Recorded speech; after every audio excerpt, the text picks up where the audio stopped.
దేవుని వాక్యాన్ని చదువుకుందాం. ఈరోజు గ్రంథాలు తెరుద్దాం. యెషయా గ్రంథం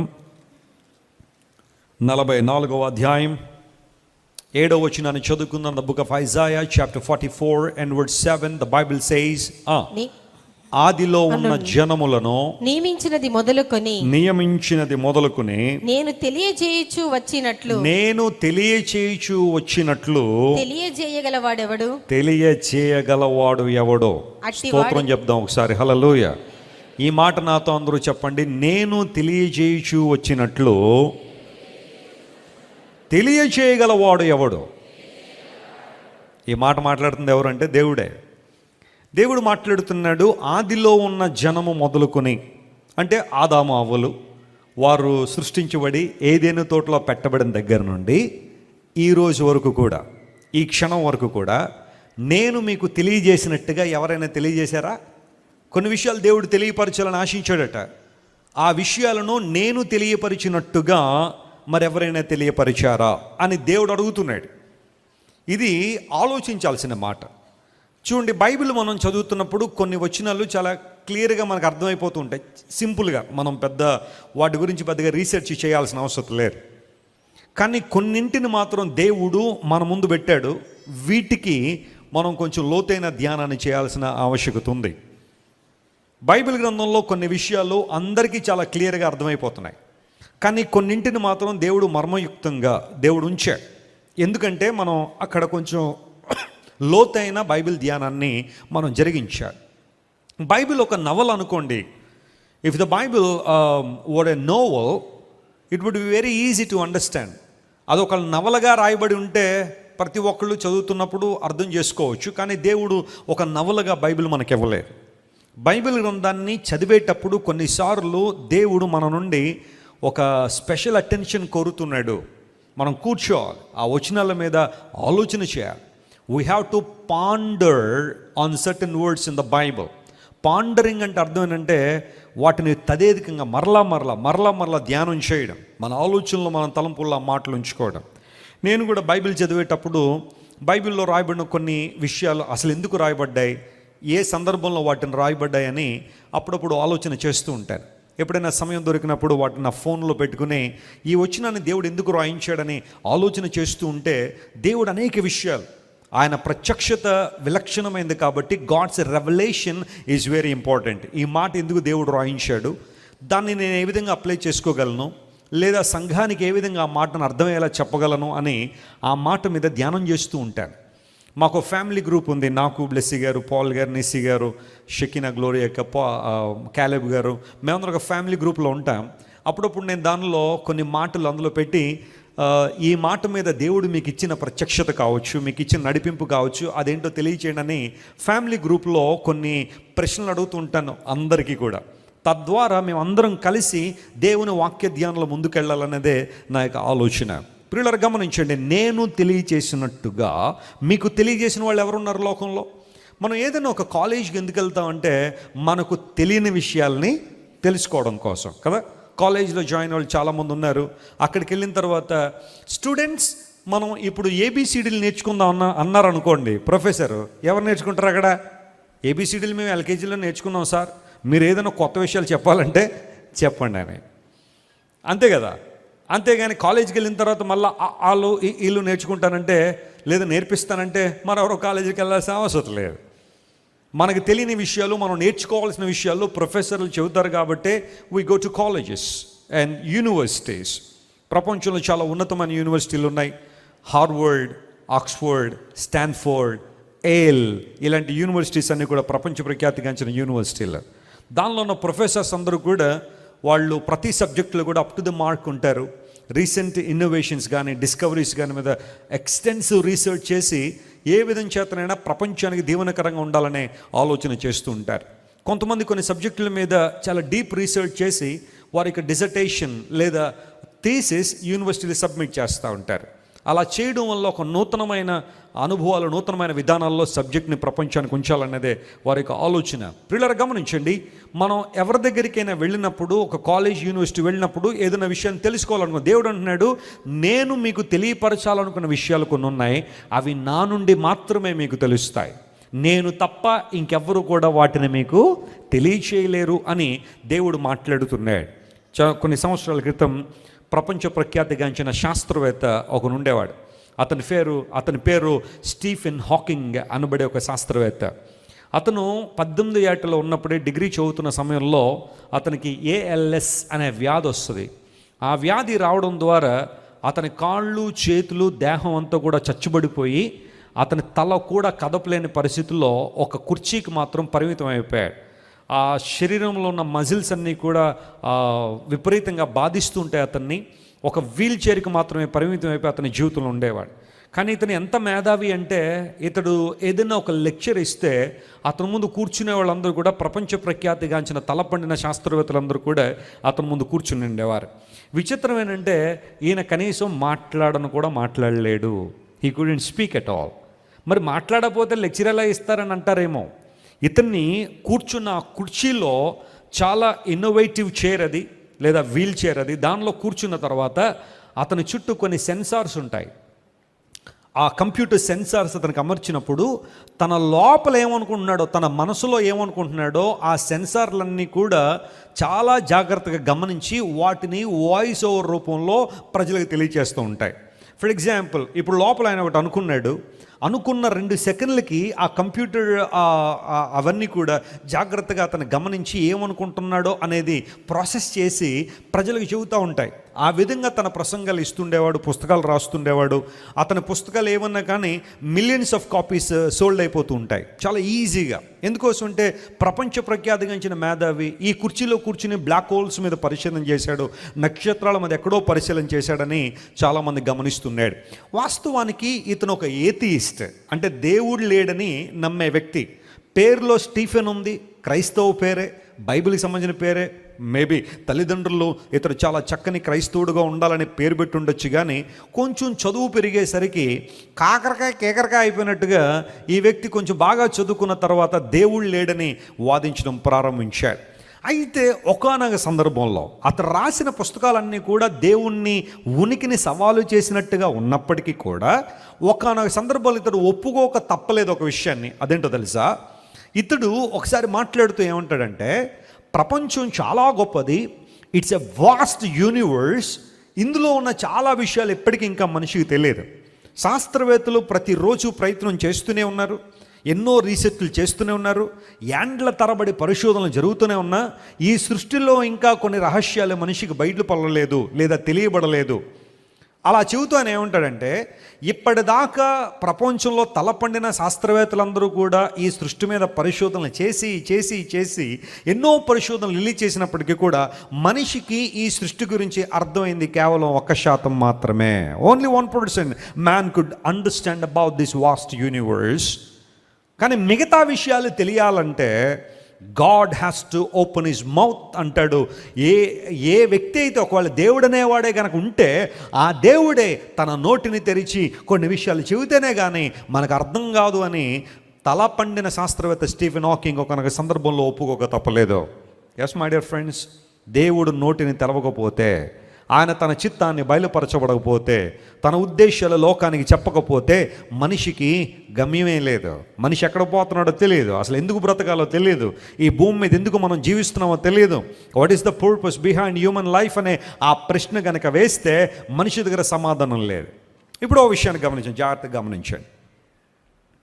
మీరు ఎవరైనా కేకులు తయారు చేసే అలవాటు మీకుందా? కేక్స్ బర్త్డేకైనా పర్లేదు, నేను ఇప్పుడు అడగనులేండి, ఆ కేకే పొట్టరాక్కర్లేదు, చేస్తారు కదా. సో కేక్ తయారు చేశారు మీరు. దానిలో కేక్ తయారు చేయడానికి ప్రధానంగా కావలసిన పదార్థాలు ఏంటి చెప్పండి? షుగర్, ఓకే, ఎగ్స్, వండర్ఫుల్, మైదా, ఓకే. ఆ తర్వాత చక్కగా ఆ కేక్ని డెకరేట్ చేయడానికి రకరకాల క్రీమ్స్ కావచ్చు, వాట్ ఎవర్, చాలా చక్కగా ఒక కేక్ మీరు తయారు చేశారు. ఈ కేక్ని పట్టుకుని ఒక సైంటిస్ట్ దగ్గర పెట్టామనుకోండి, ఆ వ్యక్తి దాన్ని ఎవాల్యుయేట్ చేస్తాడు. ఎవాల్యుయేషన్ అంటే అర్థం ఏంటంటే ఈ కేక్లో ఎంత షుగర్ ఉంది. ఫర్ ఎగ్జాంపుల్ ఒక 750 grams ఆఫ్ షుగర్. ఆ తర్వాత ఎంత, ఒకవేళ ఎవరైనా సాల్ట్ వేస్తే కనుక సాల్ట్ ఎంత ఉంది, లేదంటే ఏ పదార్థాలు ఎంత ఉన్నాయి, ఏ పదార్థాలు ఏ స్థాయిలో ఉన్నాయి, అవి ఏ విధంగా బ్లెండ్ అయినాయి, ఏ విధంగా కలవడం ద్వారా ఈ టేస్ట్ వచ్చింది. ఒక సైంటిస్ట్కి మనం కేక్ ఇచ్చి దీని మీద మీరు రీసెర్చ్ చేయండి అన్నప్పుడు ఆ వ్యక్తి ఒక రిపోర్ట్ ఇస్తాడు మనకి, దీనిలో ఇంత షుగర్ ఉంది, ఇంత కాల్షియం ఉందో, లేదా ఇంత ఇది ఉందని చెప్పి మొత్తం ఒక డీటెయిల్డ్ ఆ యొక్క రిపోర్ట్ అయితే మనకి ఇస్తాడు. ఎలా చేశారు అంటే అతని దగ్గర ఒక రిపోర్ట్ ఉంది.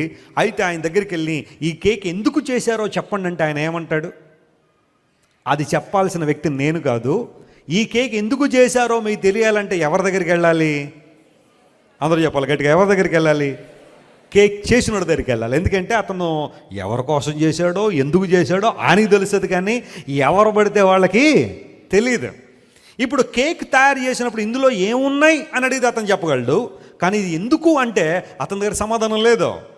సైన్స్ ఈ రోజున చాలామంది మాట్లాడితే సైన్స్ సైన్స్ సైన్స్. కొంతమంది చూడండి నాస్తికులు ఉంటారు, వారి పేర్లు చెప్పను.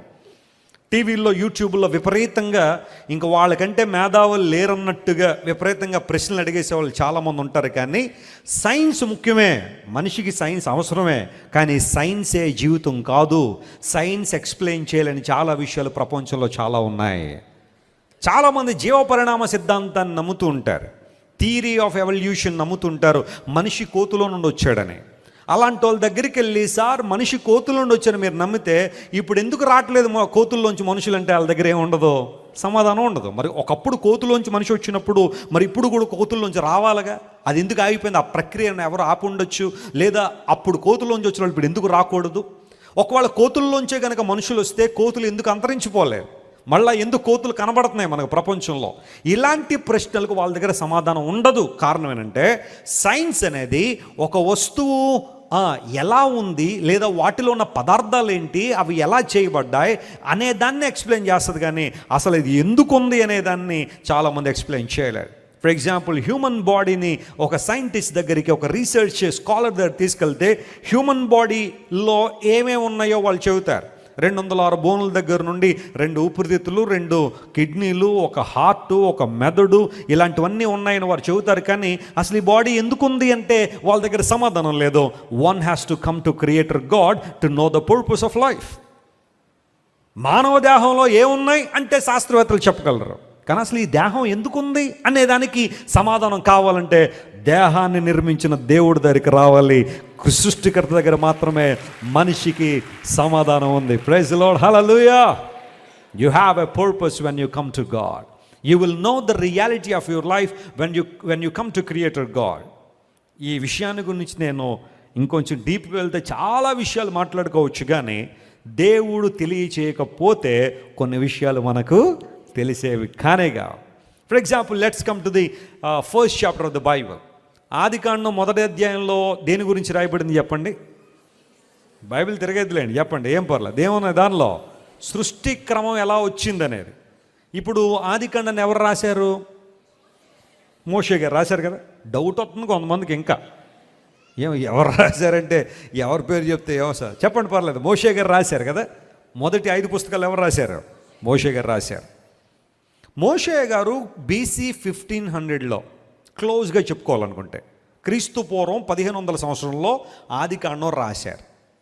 మరి అంతకుముందు జరిగిన చరిత్ర అంతా కూడా బహుశా కొన్ని చరిత్ర పుస్తకాల్లోంచి ఆయన తీసుకున్నప్పటికీ కూడా బ్యాక్ టు ది క్రియేషన్, సృష్టి క్రమం దగ్గరికి వచ్చేసరికి మోషే గారికి ఈ విషయాలన్నీ ఎలా తెలిసాయి? ఎవరు చెప్పారు? దేవుడు మొదటి రోజున ఇది చేశాడని, 2వ రోజున అవి చేశారని, 3వ రోజున ఇవి చేశారని, 4వ రోజున సూర్యచంద్రులు వాటి క్రమంలో ఉంచారని, 5వ రోజున సముద్రానికి సంబంధించిన జలచరములన్నీ కూడా చేశారని, పక్షులు చేశారని, 6వ రోజున యానిమల్స్ ఒక పార్ట్లో, ఆ తర్వాత మనిషిని దేవుడు చేశాడని. ఈ లైన్ అంతా ఎవరు చెప్పుంటారు మోషేకి? ఖచ్చితంగా దేవుడే. దేవుడు చెప్పకపోతే మోషేకి ఆ విధానం అంతా తెలిసి ఉండేది కాదు. ఈవెన్ టుడే చార్ల్స్ డార్విన్ థియరీని కనుక మనం గమనిస్తే అతడు ప్రతిపాదించిన మిస్సింగ్ లింక్ ఏదైతే ఉందో ఎగ్జాక్ట్గా ఆదికాండం 1వ అధ్యాయాన్ని కాపీ కొట్టాడు. కాపీ కొట్టి ఏమంటాడంటే ఒక దానిలోంచి ఒకటి వచ్చాయన్నాడు, కానీ ఆదికాండం 1వ అధ్యాయం తెలియజేసే మాట ఏంటంటే ఒక దాని తర్వాత ఒకటి దేవుడు క్రియేట్ చేశాడు. స్తోత్రం చెప్పండి, హల్లెలూయా.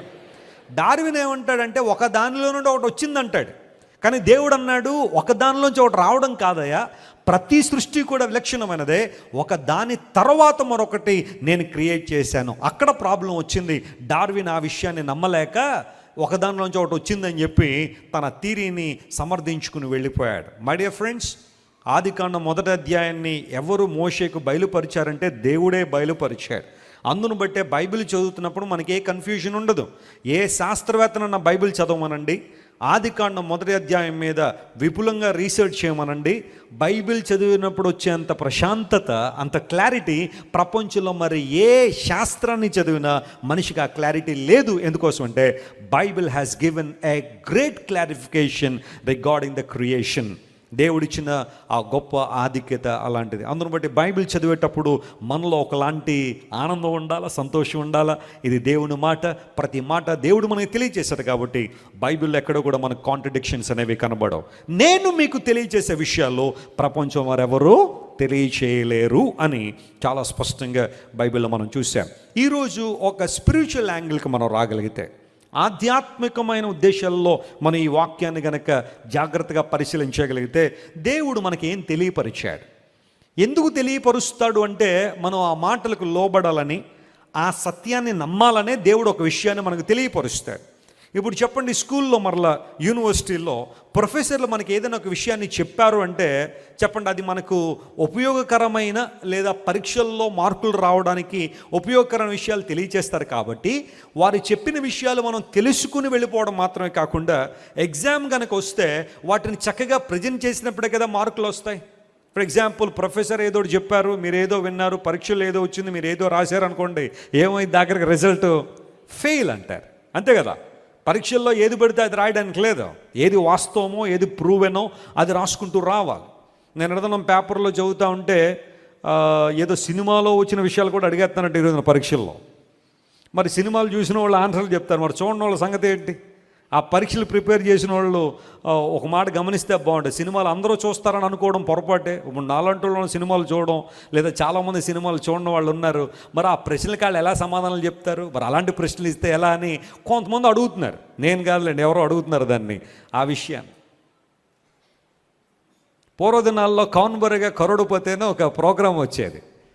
ఒక ఆయన ప్రశ్నలు అడుగుతుండేవాడు, జనరల్ నాలెడ్జ్ ప్రశ్నలు అడుగుతున్నాడని చెప్పి చాలామంది సిద్ధపడ్డారు. టాప్ లెవెల్కి వెళ్తే ₹1,00,00,000 వస్తాయని. నేను ఏదో చిన్నప్పుడు జనరల్ నాలెడ్జ్ కొంచెం ఎక్కువ చదువుతుండేవాడిని. అందుబట్టి ట్రై చేద్దాం, ఏదైనా వస్తుందని చెప్పి చాలా ప్రయాసపడ్డాను. ఫోన్ కలవాలి ముందు. వాస్తవానికి ఫోన్లో ప్రశ్నలు అడుగుతారు, దానికి సమాధానం చెప్పాలి. ఆ తర్వాత వాళ్ళు పిలుస్తారు. అక్కడికి వెళ్ళిన తర్వాత కూర్చున్న హాట్ సీట్కి వెళ్ళిన తర్వాత ఆయన 15 ప్రశ్నలు అడుగుతారు. దానిలో అన్నీ కరెక్ట్గా చెప్తే ₹1,00,00,000 వస్తాయి. ఈ ప్రాసెస్లో సరే ఒకసారి చూద్దాం, ఏదో జనరల్ నాలెడ్జ్ చదువుతున్నాం కదా, ప్రూవ్ చేద్దాం అనే ఆలోచనలో ఫోన్ చేస్తే చేస్తే చేస్తే కలిసేది కాదు. ఒక రోజున ఇలా కాదులే, మిడ్ నైట్ ఫోన్ చేస్తే ఎవరు ఉండరు కాబట్టి, బిజీగా ఉండదు కాబట్టి లైన్స్ కలుస్తాయని చెప్పి కొంచెం పడుకున్న తర్వాత అలారం పెట్టుకుని లేచి కాల్ చేస్తే కలిసింది కాల్. వెంటనే పాల్ గారు నా పక్కన ఉన్నాడు, తమ్ముడు లే కాల్ కలిసింది. క్వశ్చన్ అడగగానే ఆన్సర్ చెప్పేసామంటే హాట్ సీట్ ఎక్కుదామని చెప్పి క్వశ్చన్ కోసం చూడగానే వెంటనే మీ పేరు, ఆ తర్వాత మీ ఫోన్ నెంబర్ ఇవన్నీ ఎంటర్ చేయమన్నారు. చేశాను. చేసిన తర్వాత అందులో ప్రశ్న, 1998 సంవత్సరంలో వచ్చిన హిందీ సినిమా డైరెక్టర్ ఎవరు అన్నాడు. మొత్తం ఏమైపోయింది, అయిపోయింది, నాశనం. 1998 హిందీ సినిమా వచ్చిందంటే తెలుగు సినిమాలే ఇక్కడ దిక్కులేదు, ఆటి విషయాలే తెలియదు మనకి. హిందీ సినిమాలో మళ్ళీ డైరెక్టర్ అట. పెట్టే ఫోను, మనకి ఇలాంటి పని చేయమనుకున్నది అప్పుడు. మరి ఆ ప్రశ్నలు సిద్ధపరిచేవాళ్ళు మరి అందరూ సినిమాలు చూస్తారని ఎందుకు అనుకుంటారు? ఇది జనరల్ నాలెడ్జ్ అన్నప్పుడు వేరే విషయాలు ఏమన్నా అడగాల, సినిమాల గురించి అడిగితే ఏం తెలుస్తాయి? గమనించండి ప్రియులారా, ప్రశ్నలు అనేవి ఎందుకు ఇస్తారంటే సమాధానాల కోసం.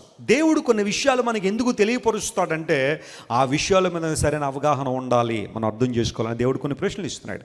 ఈరోజు నేను బైబిల్ని టాపిక్లో కొంచెం లోతుగా మనం ధ్యానం చేస్తే, దేవుడు మనకు తెలియపరిచిన విషయాలేంటి, ఆ విషయాల్లో మనం ఎలా జాగ్రత్తగా ఉండాలి, ఎలా వాటిని మనం అన్వయించుకోవాలో పరిశీలించేద్దాం. సిద్ధంగా ఉన్నారా? ఈ కీవర్డ్ మీకు గుర్తుంది కదా, మెయిన్ వర్డ్స్. నేను తెలియపరచకపోతే మీకు తెలియజేసేవాళ్ళు లేరని అడగ దేవుడు.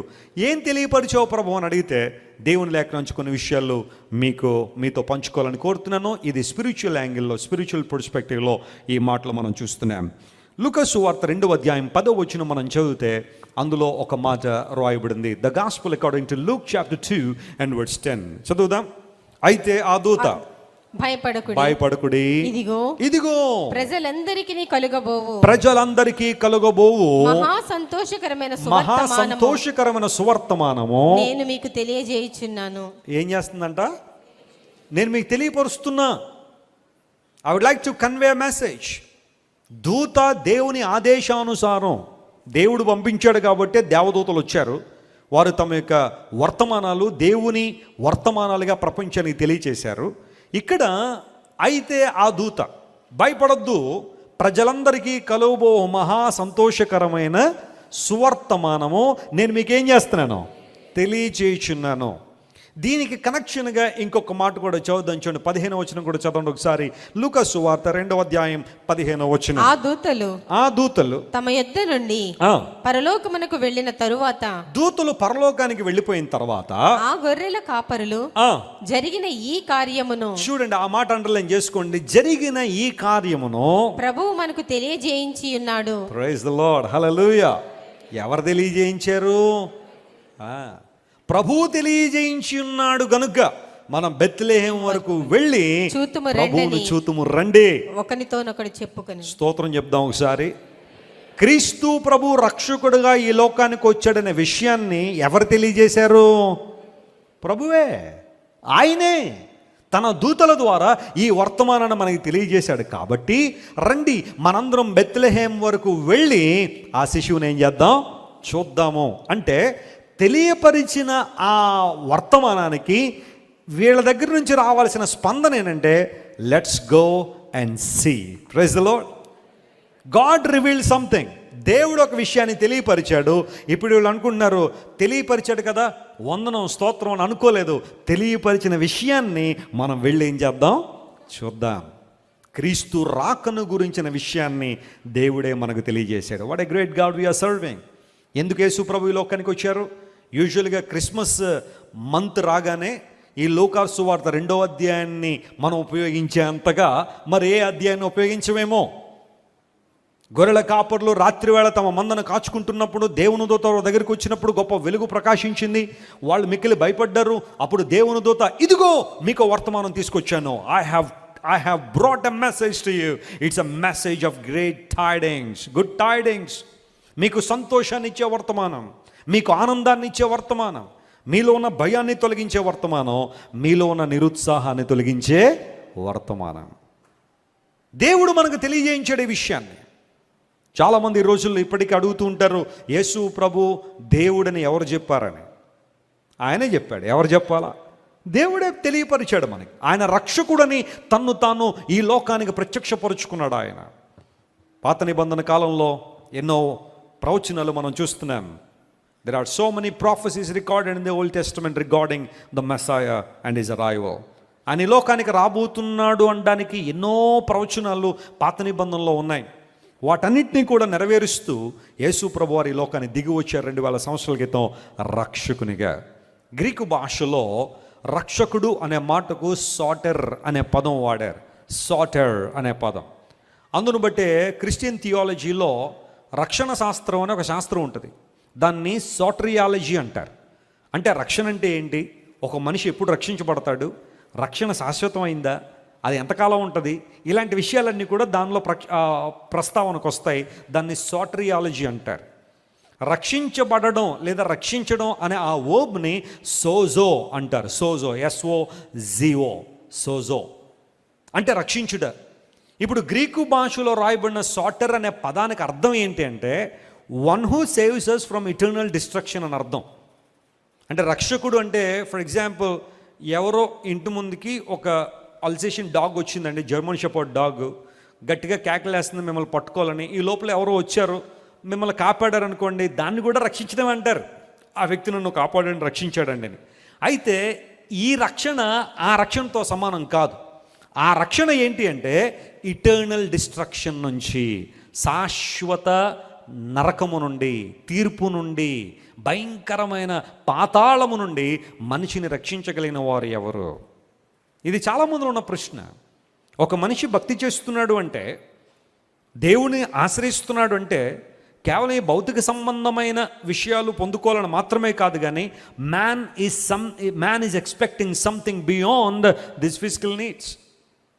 భౌతిక సంబంధమైన అవసరాలు తీర్చబడడం కన్నా ఏదో ఒక ప్రాముఖ్యమైన అనుభవం కోసం దేవుని దగ్గరికి మనిషి వస్తున్నాడు.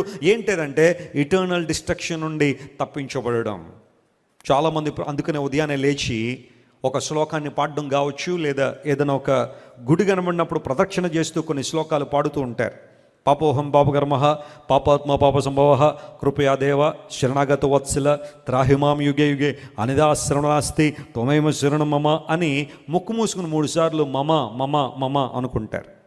చాలామందికి ఆ ఒక్క మాట మమ అనేది అవసరం, ఎందుకంటే కొన్ని చోట్ల అవి చదువుతున్నాడు మమ అనుభవం అనగానే మమ అంటారు చాలామంది. పాపోహం పాపకర్మ, ఓ దేవా నేను పాపిని, నా కర్మలు పాపము. పాపాత్మ పాప సంభవామి, నా జీవితంలో ఈ పాపంలో కనుక నేను చనిపోతే నిత్య నరకంలో కాలిపోవాలి. నువ్వు శరణు కోరదగిన శరణాగత వత్సలుడు అయితే ఓ దేవా నన్ను ఈ పాపమును నన్ను విడిపించని ప్రతి మానవుడు ప్రార్థన చేస్తూనే ఉన్నాడు. మతాలు వేరు కావచ్చు, కులాలు వేరు కావచ్చు, పరిస్థితులు వేరు కావచ్చు, ప్రతి మనిషికి ఆలోచన అదే, పాపమును విడుదల పొందాలని.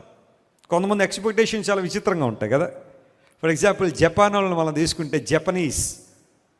జపాన్ దేశంలో మనుషులందరూ చాలా మంచివాళ్లే, బాగా కష్టపడతారు, ఆ హార్డ్ వర్క్ మీద వారు ఎప్పుడు నమ్మకం ఉంచుతారు.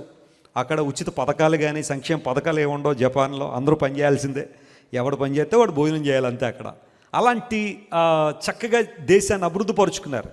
హిరోషిమా నాగసాకితో ఉదంతంతో మొత్తం జపాన్ దేశం అంతా స్మాష్ అయిపోయింది అనుకున్నారు చాలామంది. కానీ ఇప్పుడు మన భారతదేశానికి స్వాతంత్రం రావడానికి ఒక 2-3 సంవత్సరాలకు ముందు ఈ సంఘటన జరిగింది. కానీ ఈరోజు జపాన్ అనేది టెక్నాలజీలో వారు ఆల్మోస్ట్ 6G 7G వెళ్ళిపోతూ మనం ఇంకా 4Gలోనే ఉన్న పరిస్థితులు ఉంటాయి. అంత అద్భుతంగా పనిచేసుకుంటారు. అక్కడ ఉన్న బుల్లెట్ ట్రైన్స్ అన్నీ కూడా ఒక్కోటి 300 కిలోమీటర్ స్పీడ్లో ప్రయాణం చేస్తాయి. మనుషులందరూ కూడా చాలా ఈజీగా అన్ని విషయాల్లో. నేను జాపనీస్ స్కూల్ టెక్నిక్ వాళ్ళ యొక్క విధానం చూస్తే ఆశ్చర్యపడిపోయింది. మన పిల్లలు కనుక అలాంటి స్కూల్లో అయితే పరిస్థితి ఏమైతే సూసైడ్ చేసుకుంటారు సాయంకాలానికి అందరూ అనిపించింది. 6 గంటలకు ఉదయం స్కూల్ స్టార్ట్ అయిపోద్దట వాళ్ళకి. చెప్పండి ఎన్ని గంటలకి? మన వాళ్ళకి ఇంకా మిడ్ నైట్ 6 కదా, మార్నింగ్ 8 గంటలు లేపుతుంటేనే ఇబ్బంది పడిపోతున్నారు చాలామంది పిల్లలు. 6 గంటలకు స్కూల్ స్టార్ట్ అయ్యిద్ది. 6 గంటల నుండి మళ్ళీ రాత్రి 9 గంటల దాకా స్కూల్ ఉంటుంది. ఇంకా పిల్లలు ఎప్పుడు పడుకుంటారని అంతే, నువ్వు చదివితే చదువంతే, ఇలా చదివితే లేకపోతే స్కూల్ రావద్దంటే. 6 గంటలకు స్కూల్కి వెళ్ళిన తర్వాత మధ్యలో ఒక బ్రేక్ ఇస్తారు, వాళ్ళకి బ్రేక్ఫాస్ట్ స్కూల్లోనే పెడతారు. ఆ తర్వాత మళ్ళీ చదువు స్టార్ట్ అవుద్ది, లంచ్ ఇస్తారు. ఆ తర్వాత కాసేపు పిల్లలందరినీ స్కూల్లో పడుకోబెడతారు, 1 గంట మళ్ళీ లేపుతారు, మళ్ళీ చదువు చెప్తారు, 1 గంట బయట ఆడిపిస్తారు, మరలా చదువు చెప్తారు, డిన్నర్ ఇస్తారు. ఆ తర్వాత ఎప్పుడో రాత్రి 7-8 దాటిన తర్వాత ఇంటికి పంపించిన తర్వాత ఇంక మళ్ళీ హోంవర్క్లే ఉండవు, ఇంటికి వచ్చిన పడుకోవడం, మళ్ళీ ఉదయాన్నే లేవడం. ఇలా వారానికి 6 రోజులు స్కూల్ ఉంటుంది, ఓన్లీ ఆదివారం మాత్రమే సెలవు. మన పిల్లల్ని అలాంటి స్కూల్లో అయితే ఎలా ఉంటుందండి? ఎన్ని పోరాటాలు జరిగి ఉండేవి ఈరోజు భారతదేశంలో. మా బాలల హక్కులు చిదిమేస్తున్నారని చెప్పి వాళ్ళ రోడ్ల మీదకి చేత ధర్నాలు. 6 గంటల నుండి రాత్రి 9 గంటలకు స్కూలా? మేము ఉండాలా చచ్చిపోవాలా? మరి జపాన్ వాళ్ళు అంత అభివృద్ధి చెందుతున్నారంటే పరిస్థితి అదే కదా. అంత అంటే భౌతికంగా లౌకికంగా నేను చెబుతున్నాను. మన పిల్లలు వాచ్ల గురించి చదివేటప్పుడే వాళ్ళు వాచ్లు తయారు చేసేస్తున్నారు అక్కడ పిల్లలు. సరే, ఇవన్నీ ప్రక్కన పెడితే జపాన్ వాళ్ళకి కొంచెం కన్ఫ్యూజన్ ఎక్కువ అంట. అందులో వాళ్ళు ఏం చేస్తారట, పుట్టగానే బిడ్డల్ని చర్చికి తీసుకెళ్తారట. అక్కడ ఏమన్నా చర్చిలు ఉంటే తీసుకెళ్ళి అక్కడ ప్రేయర్ చేపిస్తారట. ఆ తర్వాత కొంచెం ఎదగగానే బుద్ధిజాన్ని యాక్సెప్ట్ చేస్తారట. బుద్ధిజాన్ని లేదా బౌద్ధుని సూత్రాలన్నీ కూడా వారు అవలంబింప చేస్తుంటారు. ఆ తర్వాత పెళ్ళి వేరే మతాచార ప్రకారం చేస్తారట. వేరే మతం ఏదైనా ఉంటే ఆ మతాచార ప్రకారం. చచ్చిపోయిన తర్వాత ఆ దహన కర్మకాండలు కానీ అలాంటివి ఏమైనా ఉంటాయి కదా, అవి ఇంకో మతాన్ని పిలుస్తారట.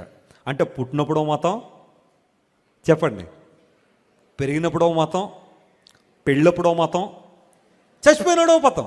ఎందుకు ఇన్ని మతాలంటే ఏమో ఇన్ని మతాలు ఫాలో అవడంలో ఏదో మతం మమ్మల్ని ఎక్కడ తీసుకెళ్తుంది? పరలోకాన్ని తీసుకెళ్తుంది.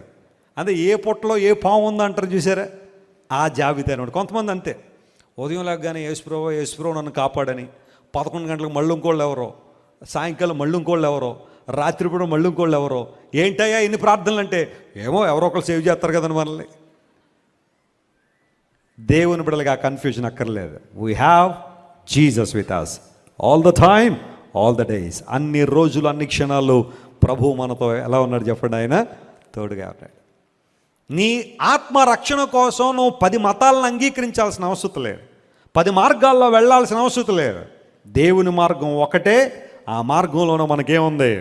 రక్షణ ఉంది. ఆ మార్గంలోనే మనకు విడుదల ఉంది. ఆ మార్గంలోనే మనకు శాశ్వత జీవం ఉంది.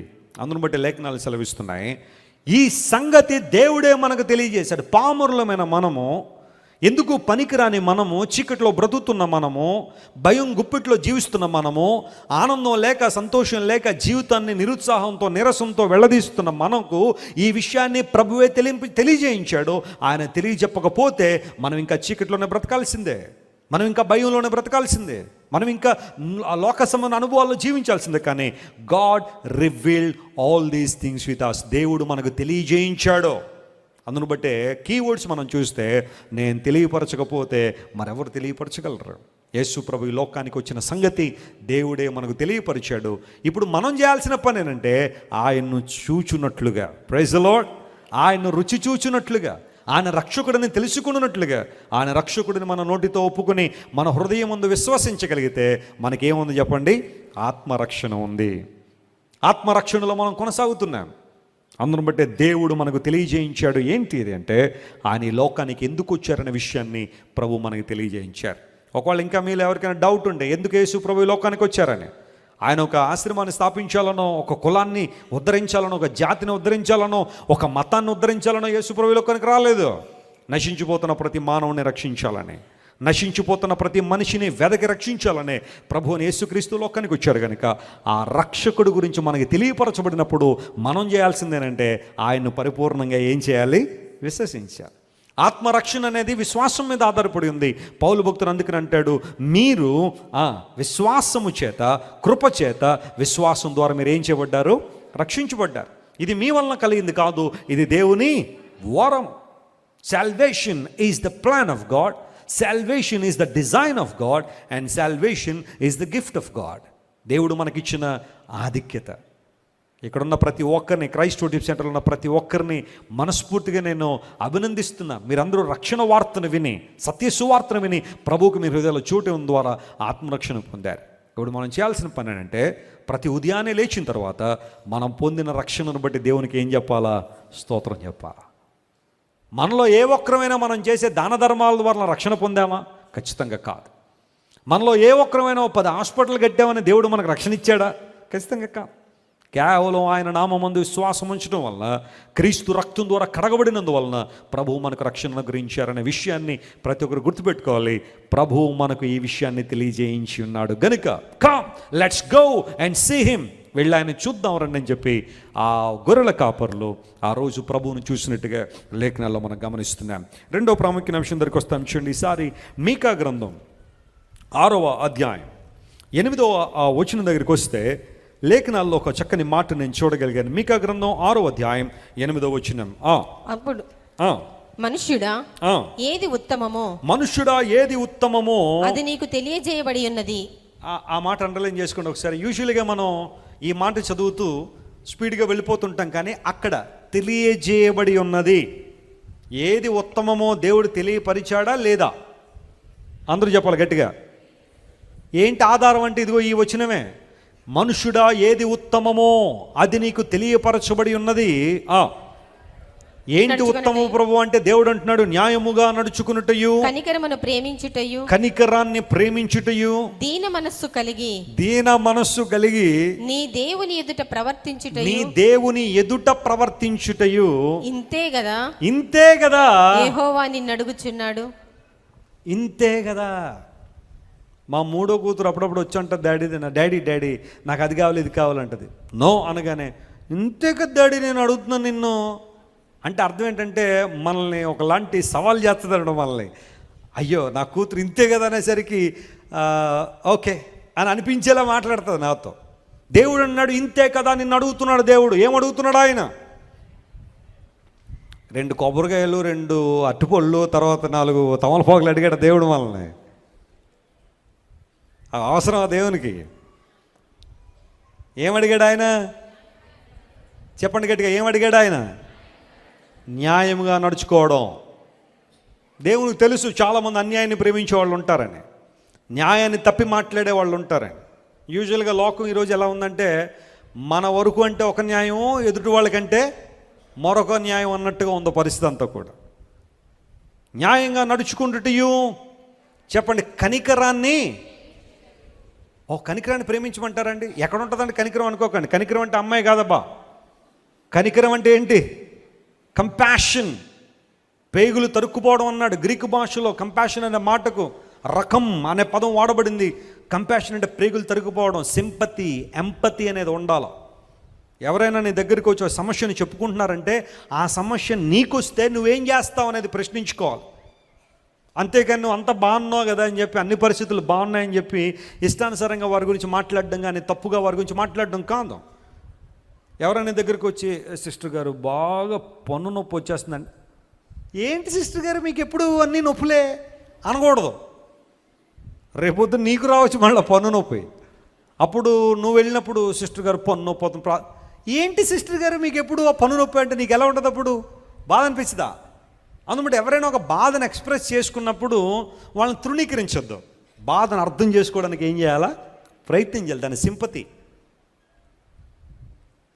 కనికరాన్ని ప్రేమించడం. మూడోది ఏమన్నాడు చెప్పండి? దీన మనసు కలిగి ఎవరి ఎదుట?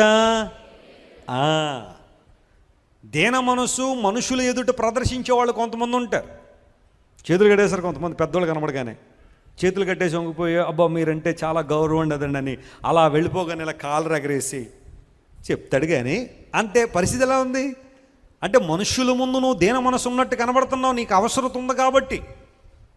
పెద్దోళ్ళు అందుకని అంటారు, నీకు అవసరం ఉంటే గాడిద కాళ్ళన్నా ఏం చేయమంటారు? పట్టుకోమంటారు. అలా ఉంటుంది కొంతమంది పరిస్థితి. అవసరం ఉన్నంత వరకు ఒకలా, అవసరం తీరిపోయిన తర్వాత మరొకలా ప్రవర్తించేవాళ్ళు కదా. కానీ దేవుడు అంటున్నాడు, దీన మనసు మనుషుల ఎదుట మాత్రమే కాదు, అంతకన్నా ప్రాముఖ్యంగా ఎవరు ఎదుట ఉండాలి? దేవుని ఎదుట దీన మనస్సు ఉందా లేదా? గర్వం ఉందా దేవుని ఎదుట?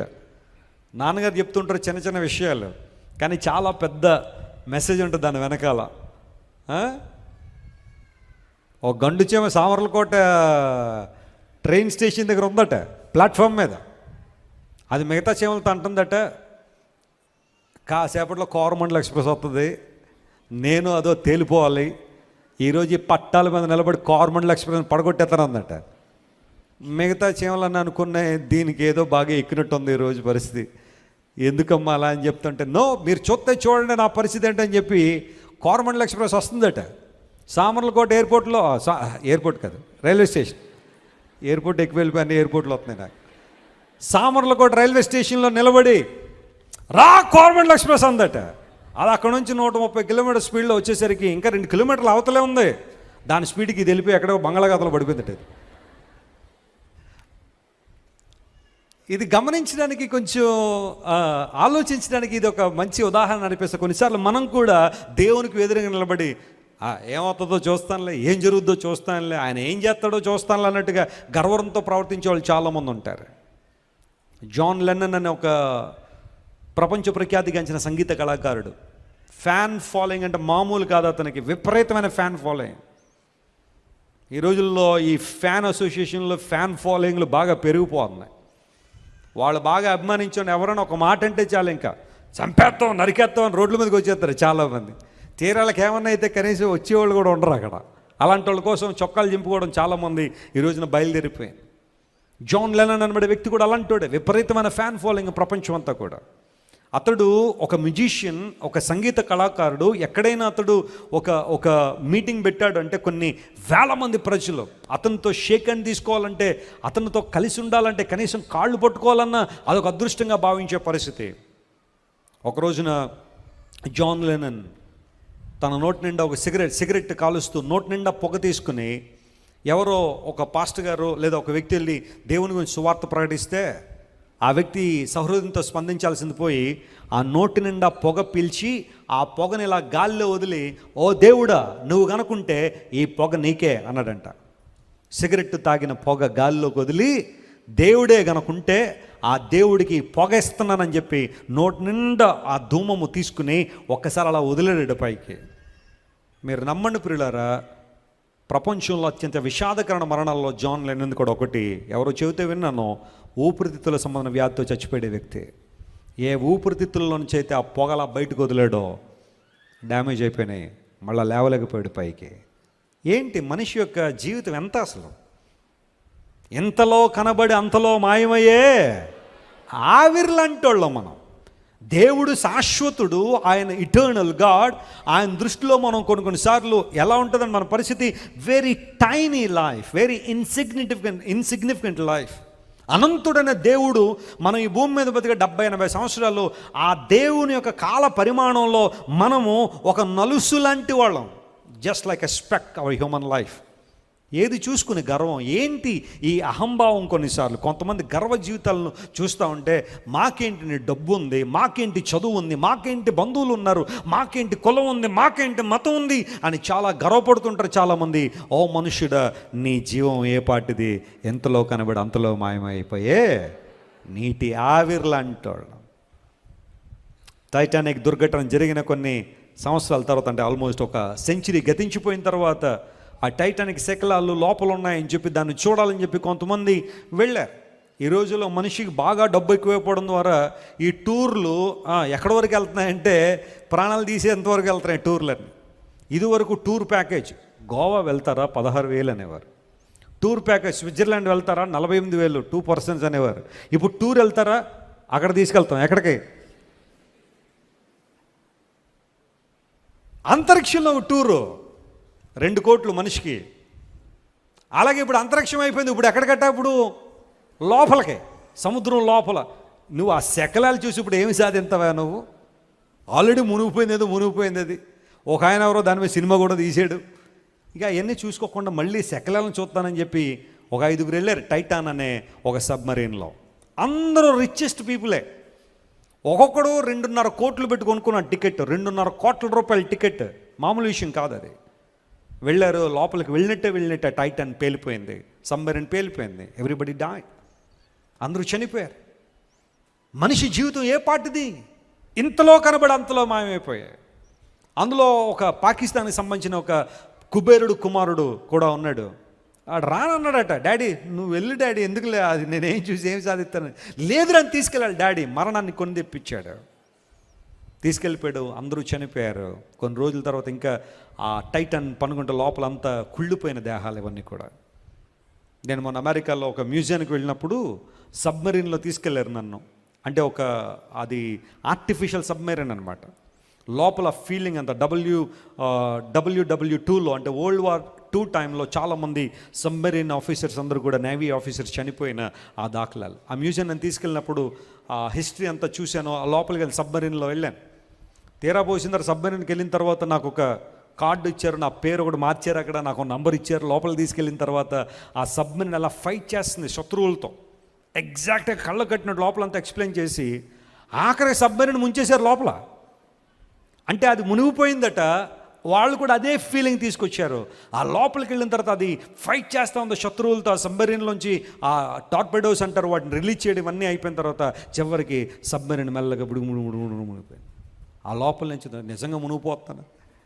బ్లెసిగిరలో బయట ఉన్నారు, అక్కడ లోపలికి నిజంగా ముంచేస్తున్నారన్న ఫీలింగ్ తెప్పించారు వాళ్ళు.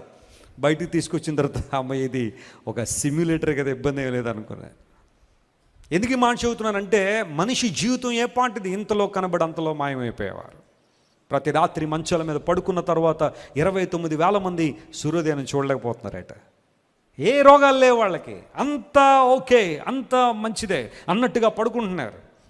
తెలంగాణ గళము అని చెప్పి ఈ వారంలో పేపర్ల నిండా చాలా పోస్టులు వేశారు. ఒక యవనస్తుడు, తీరాపోసి 39 సంవత్సరాలు కూడా లేవు. ఆఖరికి సీఎం గారు కూడా, అంటే తెలంగాణ సీఎం కూడా అతను ఎక్నాలెడ్జ్ చేశాడు. అంత ఉన్నతమైన పాటలు రాశాడు. తెలంగాణ పాటలు రచించిన వ్యక్తి 39 ఏట గుండెపోటుతో చచ్చిపోవడం. 23 సంవత్సరాలకు మొన్న యవనస్తుడు హార్ట్ అటాక్తో చనిపోతే చాలా బాధ అనిపించింది. 23 ఇయర్స్కి హార్ట్ అటాక్ ఏంటంటే అనిపించింది.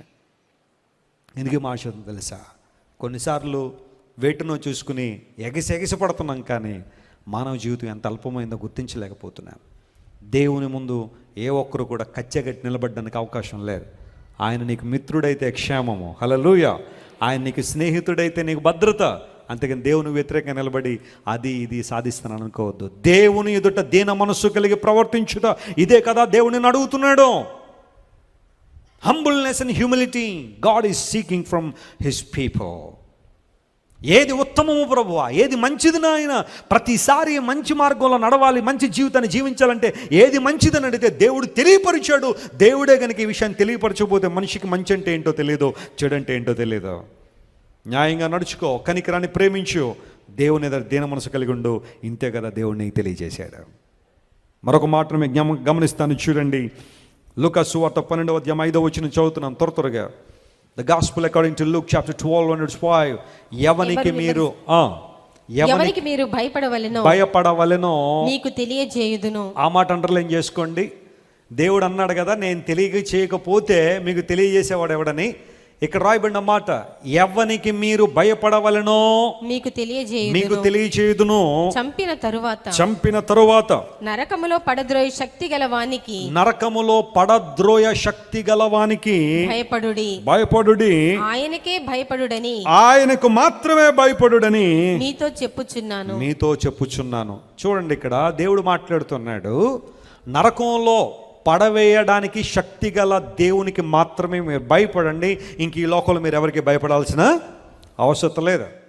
బహుశా కొంతమంది నీ దగ్గరికి వచ్చి నీ భక్తి జీవితాన్ని బట్టి కొంతమంది నిన్ను భయపెడుతున్నారేమో. 4వ వచనం చదివితే, నా స్నేహితులైన మీతో నేను చెప్పున్నదేమనగా, దేహమును చంపిన తర్వాత మరి ఏమీ చేయనేరని వారికి మీరేం చేయకండి, భయపడకండి. కొంతమంది రావచ్చేమో నీ దగ్గరికి, నువ్వు యేసు ప్రభువుని నమ్ముకున్నావు, జాగ్రత్త, నీ సంగతి తెలుస్తాం. ఏం తెలుస్తాడు మహా తెలిస్తే? చెప్పండి, ఏం తెలుస్తాడు మహా తెలిస్తే? చంపుతారేమో ఈ దేహాన్ని, కానీ ఆ మరుక్షణమే ఆ వ్యక్తి యొక్క ఆత్మ ఎక్కడికి వెళ్ళిపోద్ది? దేవుని దగ్గరికి వెళ్ళిపోద్ది. లోపల ఉన్న ఆత్మను ఎవరు ఏం చేయలేరు, చంపలేరు. యేసు ప్రభువుని చంపారు, ఆయన దేహాన్ని. ఆ తర్వాత 3వ రోజున ఆయన మరలా ఏం చేశాడు? ఆయన తిరిగి లేచాడు. చాలామంది ఈ రోజుల్లో దేవుని బిడ్డలను పర్సిక్యూట్ చేసేవాళ్ళు చాలామంది ఉన్నారు. అనేక దేశాల్లో చాలామంది క్రైస్తవుని వ్యతిరేకంగా నిలబడి క్రైస్తవ్యాన్ని అంతు చూస్తామని చాలామందిని హతమార్చుకునే ప్రయత్నం చేశారు, కానీ వాళ్ళు గతించిపోయారు, కానీ క్రైస్తవ్యం మాత్రం గతించిపోలేదు. గట్టిగా చప్పట్లు కొట్టి దేవుని మహిమపరచండి. కారణం ఏంటో తెలుసా? ఇది దేవుని మార్గం. This is the way of God. No one can destroy the way of God anywhere, anytime. ప్రపంచంలో ఏ ఒక్కరు కూడా దేవుని మార్గాన్ని ఏం చేయలేరు, నాశనం చేయలేరు. జాంజిబార్ అనే దేశం ఉంది ఆఫ్రికాలో. జాంజిబార్ అనే దేశం, ఒక మార్బుల్ పిల్లర్ దగ్గర యేసు ప్రభువుని నమ్ముకున్న వాళ్ళని తీసుకొచ్చి చిరఛేదనం చేసేవారు. జాంజిబార్ అనే దేశంలో ఒక మార్బుల్ పిల్లర్. నువ్వు యేసు ప్రభువుని నమ్ముకుంటే ప్రాణం తీసేస్తావంటే చాలామంది ఓకే, ఆయన దగ్గరికి వెళ్ళిపోవడం కన్నా నాకు గొప్ప ఆనందం మరొకట్లేదు. ఇదే కారణమైతే యేసు ప్రభువుని కొరకే నువ్వు నన్ను చంపేస్తానంటే అది నాకు బహుమానమే, నాకు లాభమే, కానీ నష్టమేం కాదు. You can do what ever you want. ధైర్యంగా నిలబడరు దేవుని బిడ్డలు. ఆ మార్బుల్ స్టోర్ మీద, ఆ పిల్లర్ మీద చిరఛేదనం చేసేవాళ్ళు. ప్రియులారా, చరిత్ర చెప్తున్న ఈ విషయాన్ని గమనించండి. ఈ రోజున అదే జాంజిబార్ దేశంలో అదే పిల్ల దేవుని సేవకుడు వాక్యం చెప్పే పులిపీటిగా మారిందట. దేవుని నామమున స్తోత్రం కలుగును గాక. ఎవరు దేవుని బిడ్డలను ఎవరిని సంపూర్ణంగా నాశనం చేయలేరు. బైబిల్ని ఏ ఒక్కరు సంపూర్ణంగా నాశనం చేయలేరు. క్రైస్తవ్యాన్ని ఏ ఒక్కరు సంపూర్ణంగా నాశనం చేయలేరు. సర్ వాల్టేర్ ఇప్పటి నుంచి కరెక్ట్గా 100 సంవత్సరాల తర్వాత ప్రపంచంలో అందరి చేతుల్లో నా గ్రంథాలే ఉంటాయి, నేను రాసిన పుస్తకాలే ఉంటాయి, సర్ వాల్టేర్ ఫోటో ఉంటుంది, అతడు రాసిన మాటలే ఉంటాయి అని శపథం చేసి చచ్చిపోయాడు సర్ వాల్టేర్. చనిపోయిన 50 సంవత్సరాలకి అతని ఇల్లు జెనీవా బైబిల్ సొసైటీ వారు కొనుక్కొని బైబిల్ ముద్రించడం ప్రారంభించారు. స్తోత్రం చెప్పండి, హల్లెలూయా. ఆ పక్కిల్లు కొనుక్కోవచ్చు కదా వాళ్ళ ఇల్లు, లేకపోతే ఆ ఎదురిల్లు ఏదో కొనుక్కోవచ్చు, అదే ఇల్లు కొనాలా? Yes, that's a plan of God. అదే ఇంటిని కొని ఏ ఇంటిలోంచి అయితే బైబిల్ కనబడదన్నాడో అదే ఇంటిని ఈ రోజున బైబిల్ ముద్రించడానికి దేవుడు ఏర్పాటు చేశాడు. హల్లెలూయా.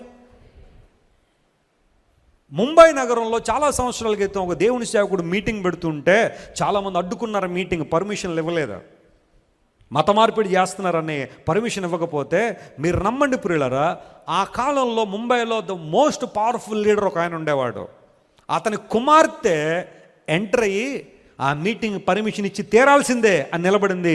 పర్మిషన్ వచ్చింది, మీటింగ్ జరిగింది, అనేక మంది యేసయ్యను అంగీకరించారు. స్తోత్రం చెప్పండి, హల్లెలూయా. దేవుని తెలిసింది ఎవరిని ఎప్పుడు ఎలా వాడుకోవాలో. ఆ రోజున ఆమె ప్రభు కోసం నిలబడింది, దేవుడు ఉపయోగించుకున్నాడు. కొన్నిసార్లు ఇబ్బందులు రావచ్చు, ప్రతికూలతలు రావచ్చు, కానీ అంతిమ విజయం మాత్రం దేవునిదే. మణిపూర్ అనే రాష్ట్రంలో ఈ రోజున భయంకర కార్యాలు జరుగుతున్నాయి. ఏదో కారణంతో గొడవ స్టార్ట్ అయింది. ప్రభుత్వం అయితే అవన్నీ ఆల్రెడీ మీరు చూస్తూ ఉన్నారు, మళ్ళీ ఎక్స్ప్లెయిన్ చేస్తాను. ఏదో కారణంతో గొడవ స్టార్ట్ అయింది, కానీ ఆ గొడవ రాను రాను మతాల మధ్య చిచ్చుగా మార్చేశారు కొంతమంది. అట్టుడుకుపోతూ ఉంది. విచిత్రం ఏంటంటే, ఒక దేశానికి తండ్రి లాంటి వాడు, ఒక దేశ ప్రధానమంత్రి ఇప్పటికీ కూడా ఆ విషయాన్ని గురించి మాట్లాడలేదు అంటే ఎంత విచిత్రం, ఎంత విచిత్రం.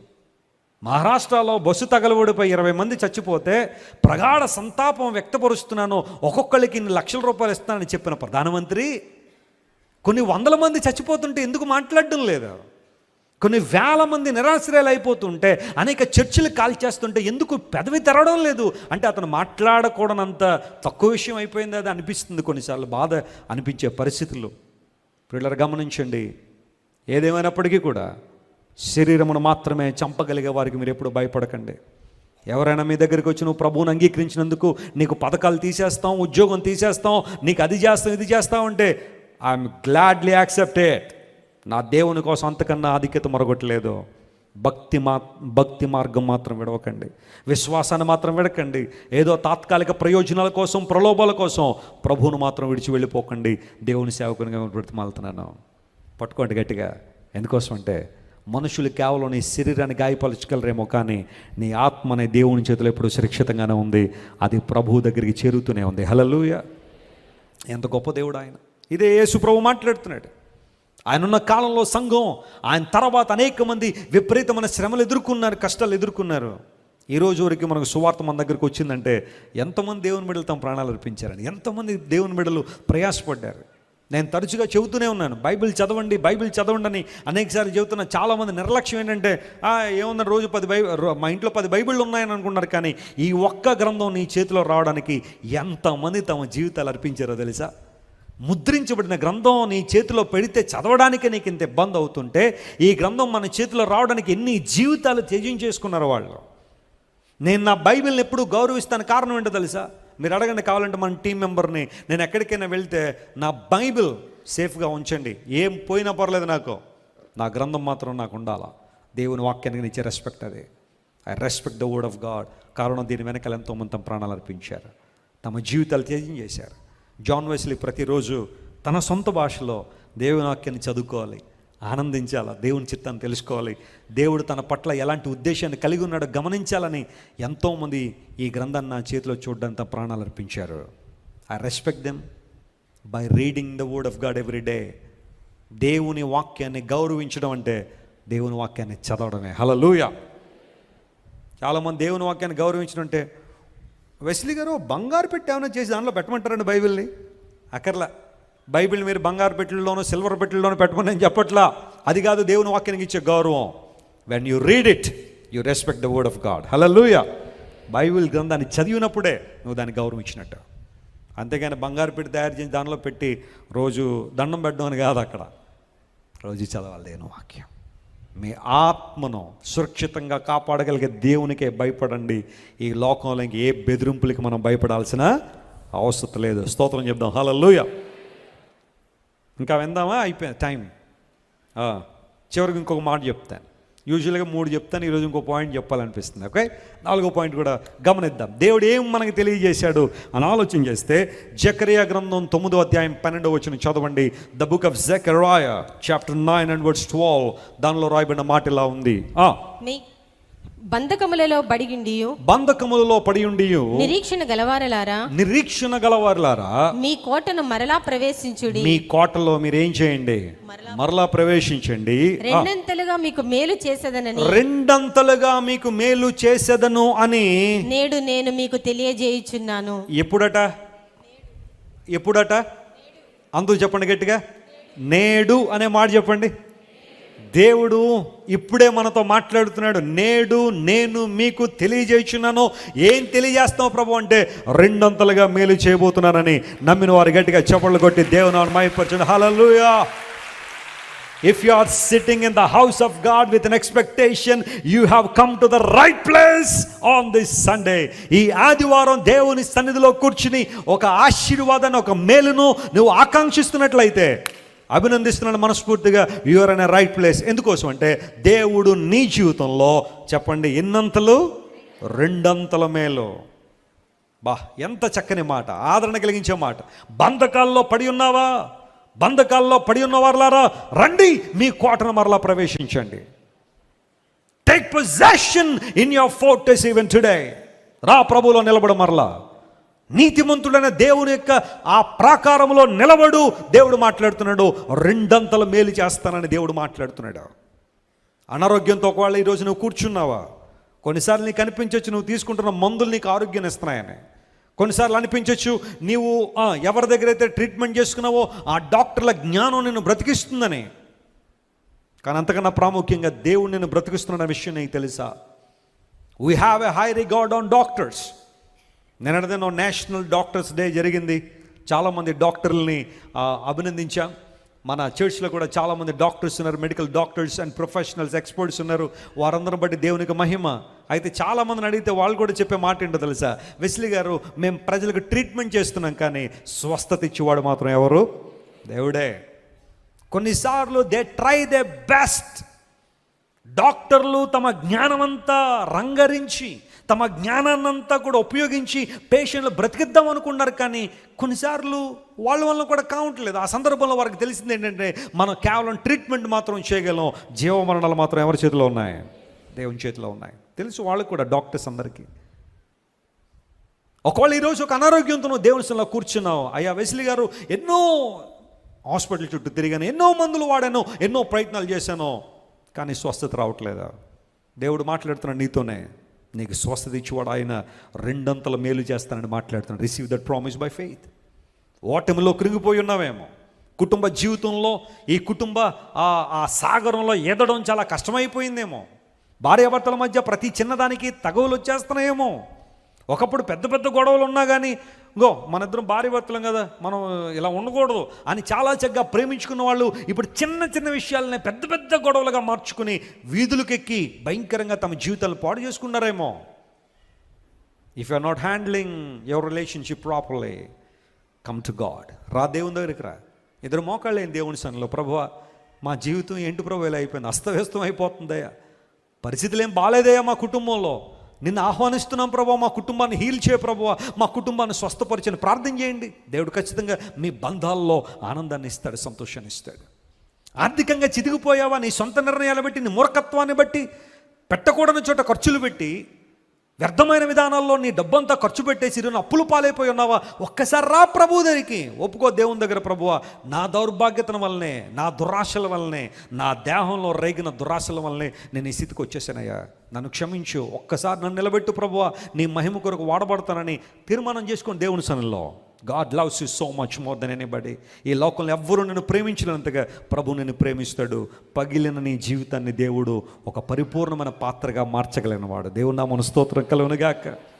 ప్రపంచం అంతా పగిలిన నీ జీవితాన్ని, ఆ పగిలిన బీటల వారిని నీ జీవితాన్ని చూసి అపహాస్యం చేయొచ్చేమో, కానీ దేవుడు, నా దేవుడు ఎంత గొప్పవాడంటే పగిలిన ఆ ముక్కలన్నింటినీ కూడా మరలా ఉపయోగపడే పాత్రగా మార్చగలిగిన సామర్థ్యం కలిగిన వాడు ఆయన. ఆయనకి అసాధ్యం అంది ఏముంది? నీ జీవితంలో మేలు చేయాలని ఆయన సంకల్పిస్తే ఆయన వెనకకు తీసుకెళ్ళగలిగిన వాళ్ళు ఎవరు?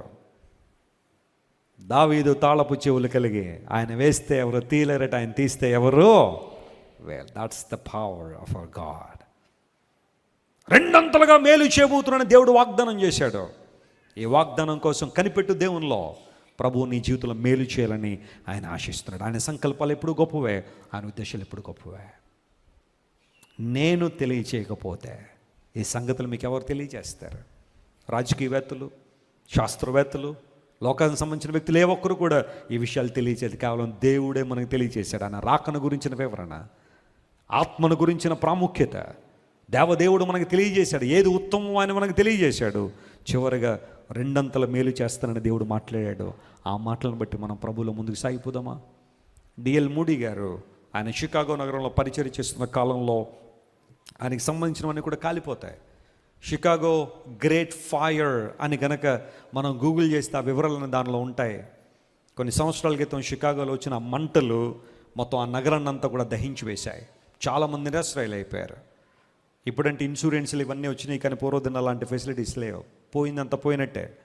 ఆ సందర్భంలో చాలామంది గుండెలు బాదుకుని ఏడుస్తున్న ఆ ప్రక్రియలో డిఎల్ మూడి అనే దేవుని సేవకుడు ఆ ప్రాంతానికి వచ్చారు. ఆయన ఆ ప్రాంతం అంతా చూశారు.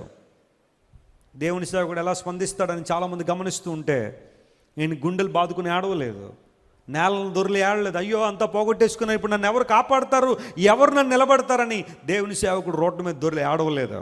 అలా చూశాడు. ఆయన ముఖంలో చిరునవ్వు అలాగే ఉంది.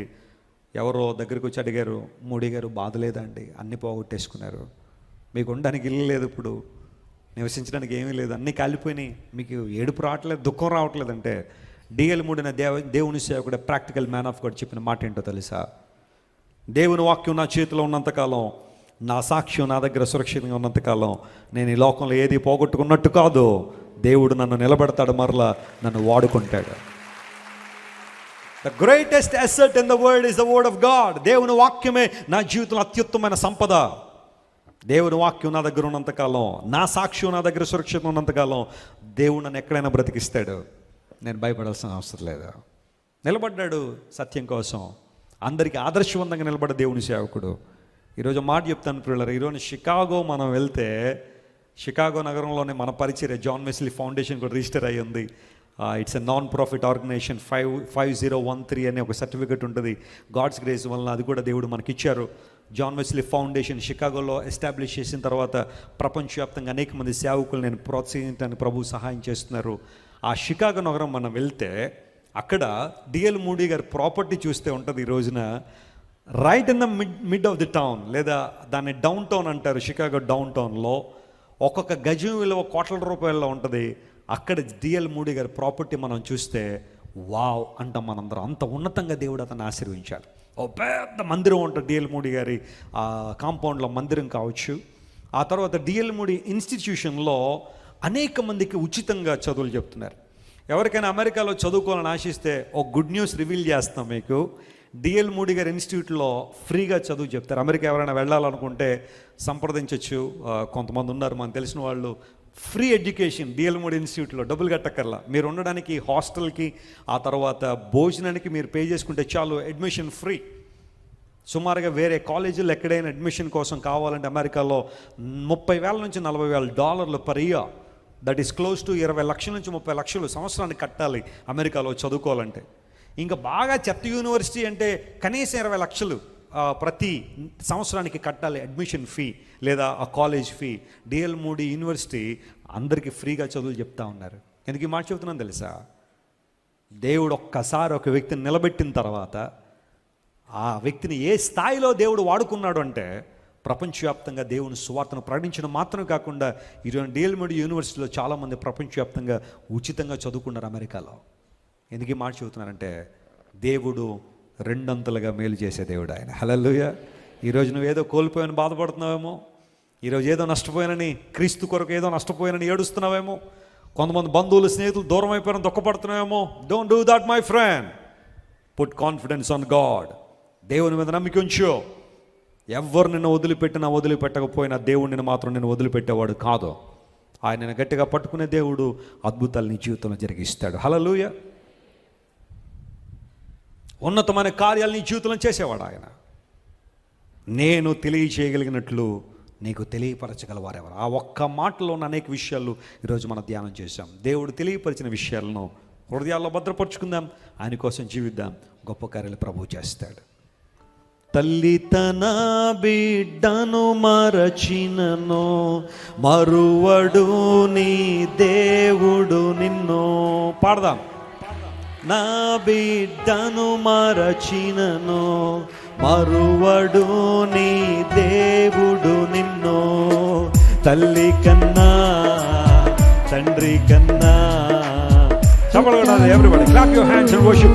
తల్లి కన్నా తండ్రి కన్నా ఉత్తముడు దేవుని యందు నిరీక్షణయుంచి ఆయనను స్తుతించు నా ప్రాణమా. దేవుని యందు నిరీక్షణయుంచి